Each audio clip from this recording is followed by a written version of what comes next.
bocor resep rahasia perang dingin yang tak pernah terungkap. Code Moskow, resep rahasia yang merobek jiwa.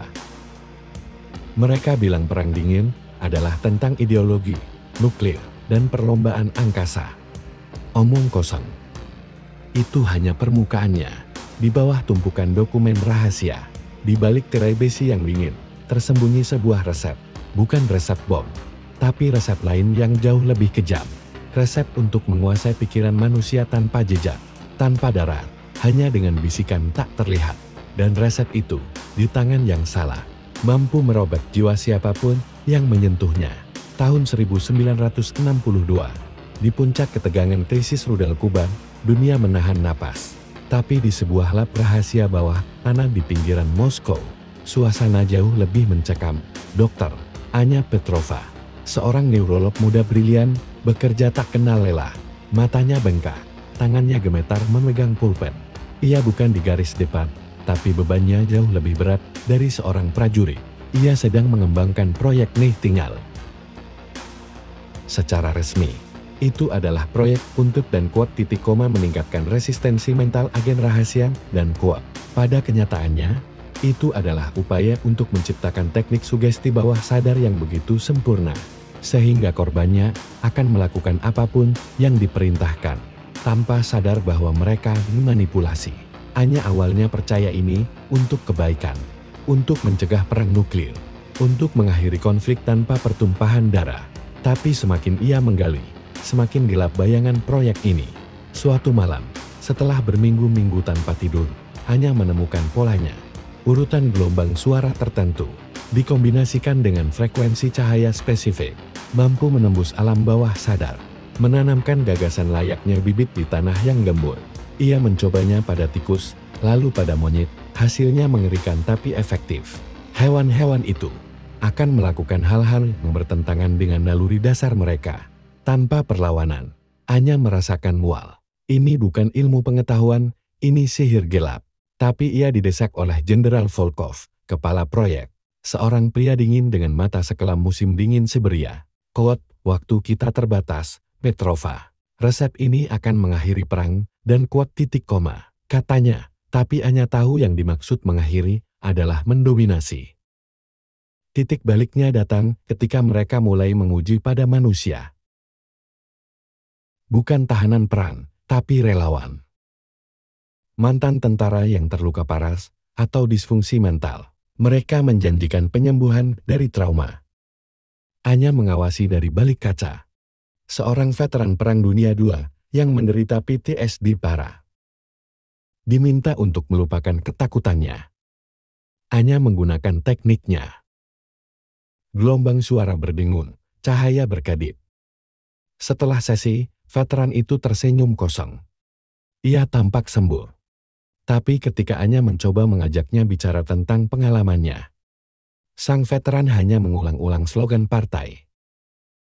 Jantung Anya mencelos. Ia tidak menyembuhkan, ia menghapus. Ia tidak menguatkan, ia mengosongkan. Ini bukan resistensi mental, ini pencucian otak total. Ia melihat resep itu, bukan hanya kumpulan ruh, tapi peta jalan menuju perbudakan mental massal. Resep itu adalah kode-kode, frekuensi-frekuensi, dan intonasi suara yang tepat. Sebuah simfoni kematian bagi kehendak bebas manusia. Anya menyadari, proyek Nightingale tidak pernah dimaksudkan untuk mengakhiri perang. Itu dimaksudkan untuk memenangkan perang tanpa tembakan, untuk menciptakan legiun agen ganda yang tak terdeteksi, atau bahkan untuk mengendalikan populasi musuh dari jarak jauh. Ketegangan batinnya memuncak. Ia adalah arsitek dari resep mengerikan ini. Tangannya yang dulu bergetar karena kelelahan, kini gemetar karena teror. Jika resep ini jatuh ke tangan yang salah, dan di zaman perang dingin, semua tangan bisa jadi salah. Dunia akan berakhir bukan dengan ledakan, tapi dengan bisikan, dengan senyum kosong dari miliaran orang. Ia harus menghancurkan resep itu. Tapi bagaimana? Setiap gerakannya diawasi. Setiap rumus sudah tersimpan di otak Volkov. Ia memutuskan untuk menggunakan resep itu, bukan untuk menghancurkan musuh, tapi untuk menghancurkan resep itu sendiri. Malam itu, Anya menyelinap ke ruang kontrol. Suara napasnya sendiri terasa terlalu keras di kesunyian. Ia memasukkan data, menyalakan mesin. Tapi kali ini, frekuensi yang ia atur bukanlah untuk memanipulasi orang lain. Itu untuk dirinya sendiri. Ia memprogram urutan gelombang suara dan cahaya yang akan menghapus ingatannya akan proyek Nightingale. Sebuah pengorbanan yang ekstrem. Pertaruhan antara kewarasan dan keselamatan dunia. Ia harus melupakan resep itu. Agar resep itu tidak pernah bisa ia rekonstruksi atau bocorkan, bahkan jika ia disiksa. Inilah twistnya, yang tak pernah terungkap dalam sejarah resmi Perang Dingin. Hanya berhasil. Ia menghapus ingatannya tentang proyek Nightingale. Mengorbankan sebagian besar ingatannya tentang masa lalu. Tentang keluarganya, tentang dirinya sendiri. Ia hidup sebagai seorang wanita yang hampa, seorang ilmuwan yang terlupakan, dengan keahlian yang tak bisa ia ingat. Tapi resep itu sebenarnya tidak pernah sepenuhnya hilang. Justru, ia telah menanamkan versi modifikasi dari resep itu ke dalam alam bawah sadar Jenderal Volkov sendiri. Sebagai program pengunci, setiap kali Volkov mencoba mengakses atau merekonstruksi resep asli, alam bawah sadarnya akan memicu semacam korsleting mental.